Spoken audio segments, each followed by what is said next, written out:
নমস্কার, লিজি নুন Bengali audio story চ্যানেলে আজ আপনাদের জন্য একটি সম্পূর্ণ রহস্যময় ছোট গল্প, চোরা কুঠুরির রহস্য। লেখক শ্রীযুক্ত পার্থ চট্টোপাধ্যায়। আমার লেখক বন্ধু রবি প্রসন্ন আমাকে অনেক দিন থেকে লিখছিল তাদের বাড়ি যাবার জন্য। শেষ চিঠিতে লিখল, প্রিয় পল্টু, তোমাকে বারবার করে আসতে বলছি এই কারণে যে আর 1 মাসের মধ্যেই আমাদের বাড়ি ভেঙে ফেলা হবে। এই বাড়িতে তুমি ছেলেবেলা থেকেই আসতে, আমাদের মতোই এই বাড়ির সঙ্গে তোমারও কত স্মৃতি জড়িয়ে আছে। এই বাড়ির অনেক ছবি তুমি কাগজেও বার করেছো। তাই ভেঙে ফেলার আগে এই বাড়িতে যদি 2-3 দিন শেষবারের মতো থেকে যাও তাহলে তোমার ভালো লাগবে। যদি ক্যামেরা নিয়ে আসো তাহলে শেষবারের মতো ছবি তুলেও কোনো ফটো ফিচারে লাগিয়ে দিতে পারবে। আশা করি তুমি আসছো। রবি প্রসন্নরা নাম করা জমিদার। ওদের বিশাল বাড়ি 2 বিঘে জমির ওপর। আমি পেশায় ফটোগ্রাফার। বিশেষ করে পুরনো রাজবাড়ি ও জমিদার বাড়ির ওপর ফটো তুলে আমি বেশ নাম করেছি। লাইফ ম্যাগাজিনে বাংলা, বিহার ও ওড়িশার 15টি জমিদার বাড়ির জলসাঘরের ওপর এক ফটো ফিচার করে আমি বেশ প্রশংসা পেয়েছিলাম। তারপরে ন্যাশনাল জিওগ্রাফিক ম্যাগাজিন আমাকে কম্বোডিয়াতে পাঠায় পুরনো হিন্দু মন্দিরে ছবি তোলার জন্য। নিজের কথা সাত কাহন করে বলার জন্য এই গল্প নয়। যারা আমার ফটোগ্রাফি সম্পর্কে আরও কিছু জানতে চান তারা আমার অ্যালবাম দ্য সেটিং সান দেখতে পারেন। লন্ডনের বিখ্যাত প্রকাশক এডওয়ার্ড অ্যান্ড অ্যালান এটি বার করেছেন। দাম 40 পাউন্ড। রবি প্রসন্নদের গ্রামে আমার মামার বাড়ি। সেই সূত্রে ছোটবেলা থেকেই ওই গ্রামে আমার যাতায়াত। ওদের মাঠে কত ক্রিকেট খেলেছি। 1-2বার কল্পনা শিল্ডের ফুটবল খেলায় গ্রামের ডায়মন্ড ক্লাবের হয়ে নেমেছি। তারপর বড় হয়ে ফটোগ্রাফি জগতে প্রবেশ করেও সময় ও সুযোগ পেলেই জমিদার বাড়ির ছবি তুলেছি। বাড়ির সামনে কারিয়ান্থান স্থাপত্যের থামগুলি আমাকে বেশি করে টানত। বাড়ির ভেতর আরেকটা আকর্ষণ 150 ফুট লম্বা এবং 100 ফুট চওড়া নাচঘরটি। এই ঘরের মেঝে কাঠের, ইংরেজ আমলে বল নাচের জন্য তৈরি হয়েছিল। 12টি ঝাড় লণ্ঠন ঝুলত সিলিং থেকে। আর ছিল শ্বেত পাথরের টেবিলের ওপর কাঁচ দিয়ে ঢাকা বিখ্যাত ইতালিয়ান স্থপতি ফেলিনির হাতে গড়া শ্বেত পাথরের তাজমহলের মডেল। এত জীবন্ত মডেল আমি আর কোথাও দেখিনি। এই নাচঘরের ছবি লাইফ ম্যাগাজিনে আমার ফটো ফিচারে স্থান পেয়েছিল। ইতালিয়ান মার্বেল দিয়ে মোড়া বহু হাজার বর্গফুটের এই প্রাসাদটির অনেক জায়গায় মেরামতের দরকার হয়ে পড়লেও তা মোটামুটি অক্ষতই ছিল। এই প্রাসাদ যে কেউ ভেঙে গুঁড়িয়ে বিক্রি করে দিতে পারে তা আমার ধারণার মধ্যেই ছিল না। তবে রবি প্রসন্ন সেবার বলেছিল, এই বাড়িটা সরকারকে দিয়ে কেনাবার জন্য এত চেষ্টা করলাম। বিধান রায় রাজিও হয়েছিলেন। তিনি মারা যাবার পর কী যে হলো, ফাইল আর নড়ল চলল না। আমরা বহু হাঁটাহাঁটি করে হাল ছেড়ে দিয়েছি। এই বাড়ি রাখা আমাদের পক্ষে সম্ভব নয়। প্রস্তাব এসেছে বাড়িটা ভেঙে মাল মশলা বিক্রি করে দেওয়ার। পরে জমিও প্লট করে বিক্রি হবে। নেবে নাকি 5 কাঠা জমি? এ হলো বছরখানেক আগেকার কথা। রবি প্রসন্ন এখন নাম করা লেখক। সে ছোটদের জন্যই লেখে। এখনো পর্যন্ত কোনো মৌলিক লেখায় হাত না দিলেও সে অনুবাদ করে এবং বিশ্ব রেকর্ড জাতীয় একটা সিরিজ বার করে অনেক টাকা পয়সা পেয়েছে। বই পাড়ায়, পত্রপত্রিকার অফিসে তার অবাধ যাতায়াত। সবাই তাকে চেনে। ঐতিহ্য সম্পন্ন জমিদার বাড়ির ছেলে, তাই তাকে অনেকে সমীহ করে। রবি প্রসন্ন চিঠি পেয়ে আমি ঠিক করলাম দিন 3 জন্য ওখানে গিয়ে থেকে আসব। বাড়িটার ওপর আরও কিছু ফটোর কাজ হতে পারে। একটি ফরাসি ম্যাগাজিন থেকে আমি অর্ডার পেয়েছি হিন্দু পূজা মণ্ডপ নিয়ে একটা ফিচার করার। এছাড়া দিল্লির ন্যাশনাল আর্কিটেকচার মিউজিয়াম আমাকে doors and Windows in 19th century Bengal, 19 শতকের বাংলাদেশের দরজা জানালা এই বিষয়ের উপরে একটা ফিচার করতে বলেছেন। কাজটা খুব খাটুনির, একা হবে না। তাই আমার সহকারী তারাপদকে নিয়ে যাব ঠিক করলাম। রবি প্রসন্নদের বাড়িতে এখন 3 শরিক। শরিকদের মধ্যে সম্প্রীতির সম্পর্ক নেই, তবে কথাবার্তা চলে। ভেতরে ভেতরে একটা অভিযোগ আছে, সব শরিকের ধারণা অন্যরা তাদের ঠকাচ্ছে। রবি প্রসন্নরা 3 তলায় থাকে, 3খানি ঘর, তারপরে বিশাল ছাদ। এখান থেকে গ্রামের ছোট্ট নদীটা দেখা যায়, চারদিকে সবুজ আর সবুজ। তারাপদ এই প্রথম আসছে, তার খুব ভালো লেগে গেল জায়গাটা। রবি প্রসন্নকে জিজ্ঞেস করলাম, তোমার লেখাটেখা কেমন হচ্ছে?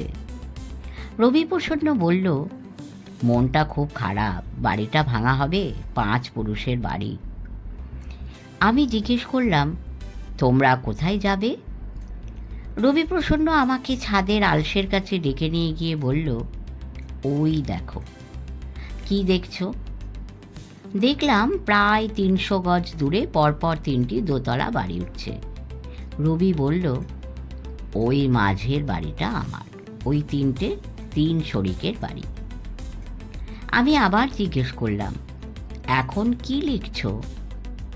রবি বলল, এই বাড়ির একটা ইতিহাস লিখছি, একটি চটি বই হবে, পরে হয়তো আমিই বার করতে পারি। অনেক দিন ধরে কিছু কিছু নোট নিয়েছিলাম। পলাশী যুদ্ধেরও আগে এই বাড়ি তৈরি হয়। মোহনলাল একবার এই বাড়িতে এসেছিলেন। দীনবন্ধু মিত্র তার সুরধ্বনি কাব্য এই ছাদে বসেই লেখেন। প্রচুর তথ্য পাচ্ছি। এই বই লিখতে গিয়ে পরপর 2 রাত এক মজা হয়েছে। মজা মানে? দাঁড়াও দেখাচ্ছি। এই বলে রবি ঘর থেকে একটা লম্বা এক্সারসাইজ বুক নিয়ে এলো। তারপর একটা পাতা খুলে দেখালো, এখানে কি লেখা আছে? আমি পড়লাম, ঈশান কোণ, ঈশান কোণ, পাতাল পাতাল পাতা। শেষের দিকে লেখা বেশ জড়ানো। আমি বললাম, এ তো তোমারই হাতে লেখা দেখছি। তার আগের প্যারাগ্রাফ থেকে পড়ছি, আমার পিতামহ অনাদি প্রসন্ন খুব নামকরা শিকারী ছিলেন। তার শখ ছিল নানা ধরনের বন্দুক সংগ্রহ করা। আমি তার সংগ্রহে 38টি বন্দুক দেখেছি। তার মধ্যে একটি গাদা বন্দুকও ছিল। বন্দুকটি, এরপর সেই লেখা, ঈশান কোণ, ঈশান কোণ, পাতাল পাতাল পাতা।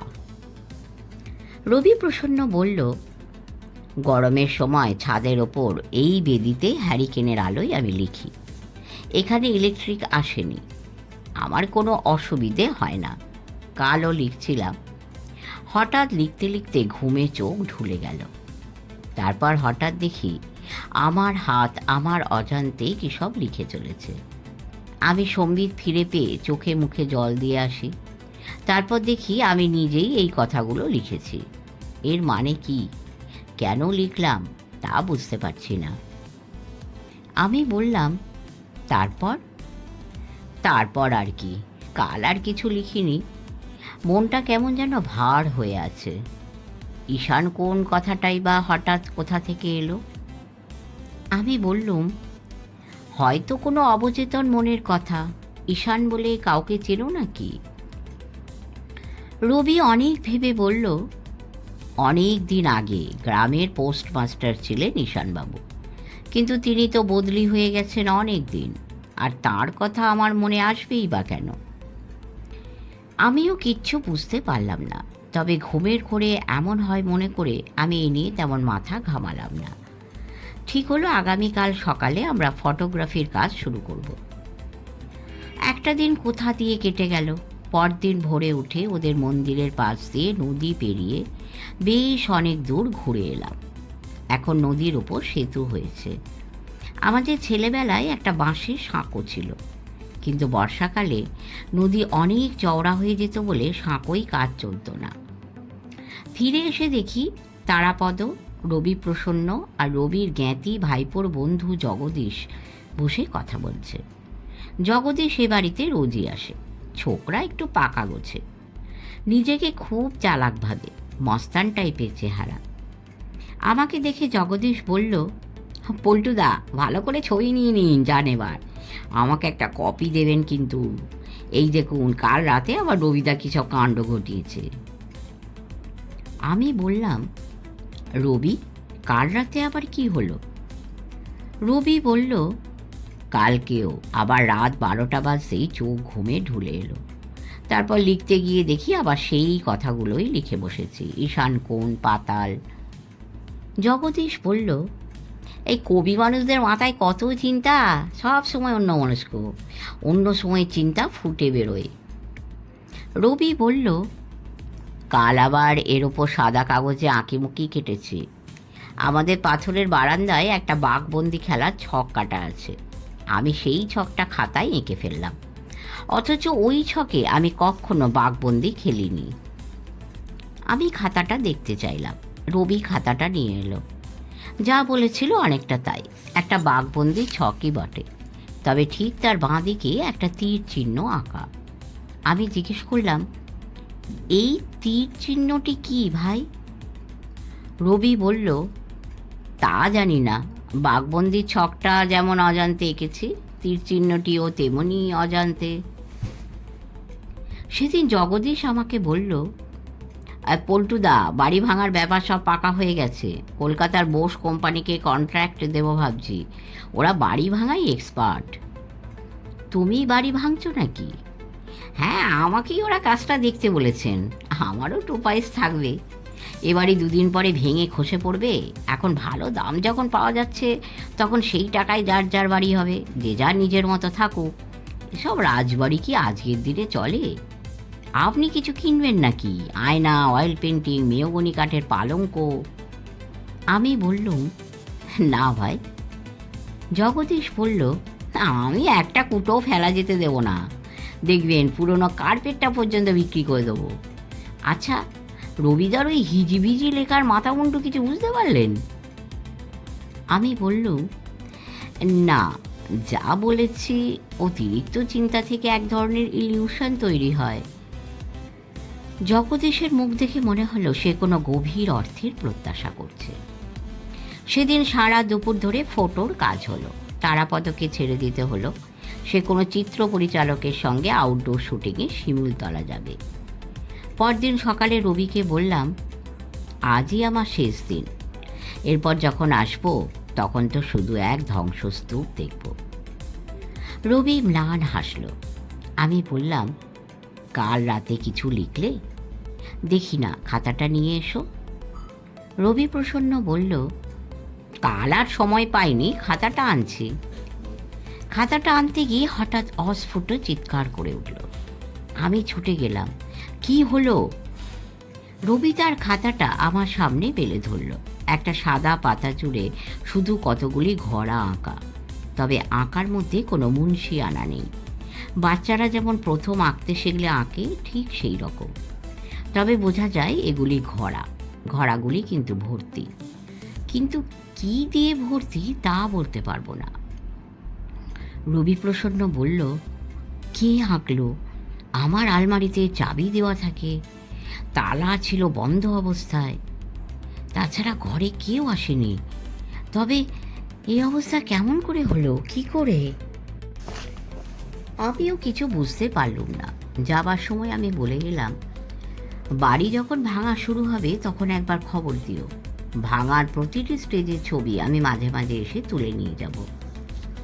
রবি প্রসন্ন বলল, আচ্ছা। এরপর ছবি তোলার কাজে আমি কয়েকবার বাইরে গিয়েছিলাম।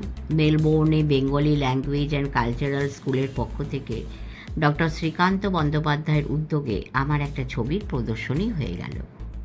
বিষয় কালী টেম্পলস অব ইন্ডিয়া। সেখান থেকে ফিরতেই দেখি রবি প্রসন্ন চিঠি। খুব সাংঘাতিক ঘটনা ঘটে গেছে এখানে, পত্রপাঠ চলে এসো। পত্রপাঠ চলে গেলাম। রবি প্রসন্ন নতুন বাড়ি হয়ে গিয়েছে, তবে বাড়ির টুকটাক কাজ এখনও বাকি। বাড়ির বাইরে রং এখনও হয়নি। রবি প্রসন্ন দুপুরে খাওয়া দাওয়ার পর বলল, যে জন্য তোমাকে জরুরি তলব দিলাম। 1, বাড়ি ভাঙার কাজ আবার শুরু হয়েছে। মাস 6 আগে ভাঙার কাজ শুরু হয়েছিল, কিন্তু তারপর যা নাটকীয় ঘটনা ঘটে তুমি নিশ্চয়ই জানো। আমি বললাম, না, কিচ্ছু জানি না। সে কি, কাগজে দেখনি? সে সময় তোমায় খবর দিয়েছিলাম, তুমি ছিলে না। তা হতে পারে, কিন্তু তারপরেও তো কেউ আমাকে বলেনি। কি হয়েছে? রবিপ্রসন্ন নিজের মনেই বলল, আশ্চর্য। তাহলে বলি শোনো, জগদীশকে তুমি দেখেছো তো? হ্যাঁ, সেই জালিয়াত ছোকরা যে বাড়ি ভাঙার কাজ তদারক করছিল। হ্যাঁ, সে খুন হয় অস্বাভাবিকভাবে, আর আমাদের বাড়ির চোরাকুঠুরি থেকে 3 ঘড়া সোনার মোহর ও আশরফি উধাও হয়ে যায়। এই নিয়ে থানা পুলিশ যথেষ্ট হয়েছে, কিন্তু তার চেয়েও বড় আশ্চর্য হলো অদৃশ্য হাতের সেই লেখাগুলি। কোন লেখার কথা বলছো? সেই যে বাড়ির কথা লেখার সময় খাতায় আমার হাত দিয়ে অজান্তে যে লেখাগুলি ফুটে উঠেছিল, ঈশান কোণ, পাতাল, তারপর কলসি আঁকা, মনে পড়ছে? হ্যাঁ হ্যাঁ, কিন্তু তার সঙ্গে জগদীশের খুনের সম্পর্কটা কি? সেই কথা বলার জন্যই তোমায় ডেকে আনা। তাহলে গোড়া থেকেই বলি। মাস 6 আগের কথা। বাড়িটি ভাঙা শুরু হবে। ভাঙার আগে ঠিকাদারের লোকজন এসে মাপজোক করছিল, দেখছিল গাঁথনি কতখানি মজবুত আছে, পাথরগুলো কিভাবে টেনে তোলা হবে। বেশ মজবুত বাড়ি তো, ভাঙারও নানা নিয়মকানুন আছে। সেই সম্পর্কেই প্রাথমিক আলোচনা চলছিল। এই দলের নেতা ছিল তপেশ চক্রবর্তী বলে একটি ছেলে, LCE পাস, বয়স বছর 30। জগদীশের সঙ্গে তপেশের খুব ভাব দেখতাম। একদিন তপেশ বলল, ফাইনাল ডেমোলিশন প্ল্যান হয়ে গেছে, এবার তারা বাড়ির ভেতরে 2-1টা জায়গা পরীক্ষামূলকভাবে ভেঙে দেখবে। আমরা তখনও পুরনো বাড়িতেই আছি, আমাদের জিনিসপত্র নতুন বাড়িতে চলে গেছে। 2-3 দিনের মধ্যে আমরাও চলে যাব। গৃহপ্রবেশের দিনটির জন্যই অপেক্ষা করছিলাম। একদিন রাতে দেখি মাঠের নিচ থেকে যেন গুড়ুম গুড়ুম শব্দ হচ্ছে, কেউ যেন গাঁইতি চালাচ্ছে। আমার বউ কুন্তি বলল, জগদীশ আমাকে বলেছিল চোরাকুঠুরিতে ঢুকে ভিতের দেওয়াল কতখানি শক্ত সেটা দেখবে। তা রাত দুপুরে ওখানে গেল কোন আক্কেলে? দিনের বেলায় যেতেই তো ভয় লাগে। চোরাকুঠুরির কথা ছোটবেলা থেকেই শুনে এসেছি। আমাদের পুজোর দালানের নিচেটা ফাঁপা, প্রায় 1 তলা সমান নিচু, বিশাল হলঘর, কোনো জানলা নেই, দুদিকে 2টি দরজা, বাইরের দিক থেকে তালা বন্ধ হয়ে পড়ে আছে। ছোটবেলা থেকে দেখেছি ও তালা কেউ খোলেনি। আমার বাবা বলতেন, আগে কর্তামশাইদের সামনে অবাধ্য প্রজাদের এনে ওখানে রেখে দেওয়া হতো, তারপর তারা না খেয়ে মারা যেত, দরজা খুললে শুধু কঙ্কাল পাওয়া যেত। পরদিন সকালে উঠে দেখলাম চোর কুঠুরির দরজা খোলা, কিন্তু জগদীশ কিংবা তপেশ চক্রবর্তী কারও কোনো পাত্তা নেই। আমরা সারাদিন খোঁজাখুঁজি করেও ওদের পেলাম না। তপেশ কলকাতা থেকে গাড়ি নিয়ে এসেছিল। ঠিকাদারদের একজন মিস্ত্রি বলল, এই বাবু তো ভোর রাতে কলকাতায় চলে গেছেন। কলকাতায়? হঠাৎ কলকাতায় যাবার তো কথা ছিল না। লোকটি বলল, সঙ্গে একটি বস্তা নিয়ে গেলেন, বললেন রাবিশের স্যাম্পেল নিয়ে যাচ্ছি, কলকাতায় দেখাতে হবে, জানতে হবে কতখানি শক্ত ভিত আছে, কীভাবে ভাঙা শুরু করতে হবে। বললেন আজ রাতেই ফিরে আসবেন।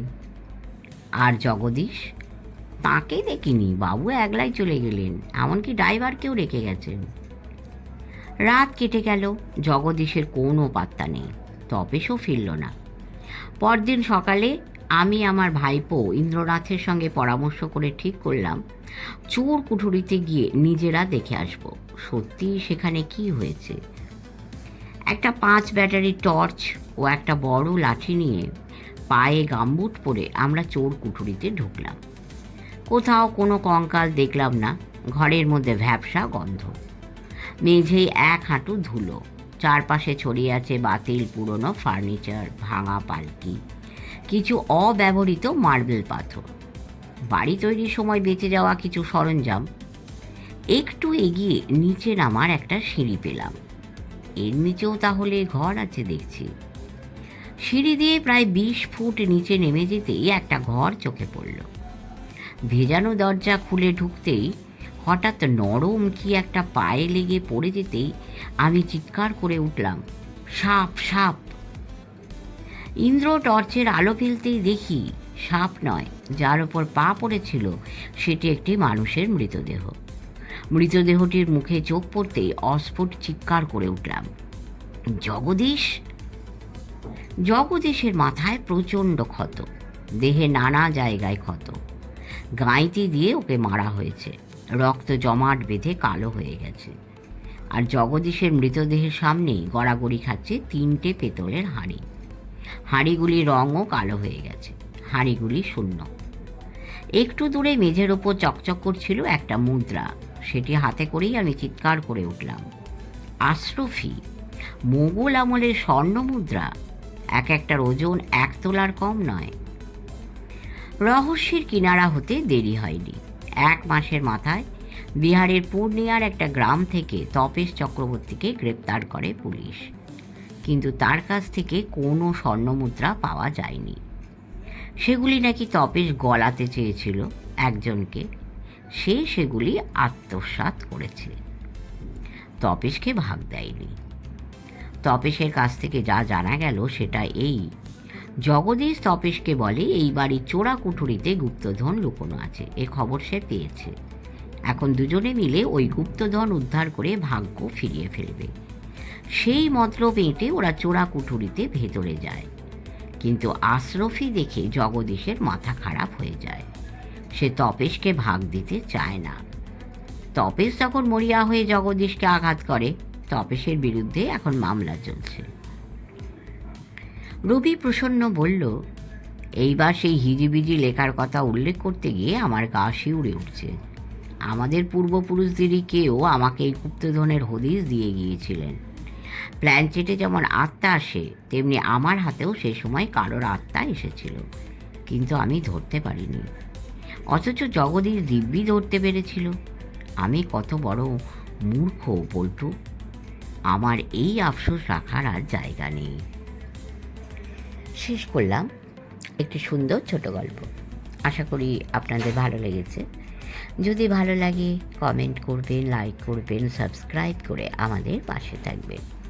পরম করুণাময় সকলের মঙ্গল করুন। নমস্কার।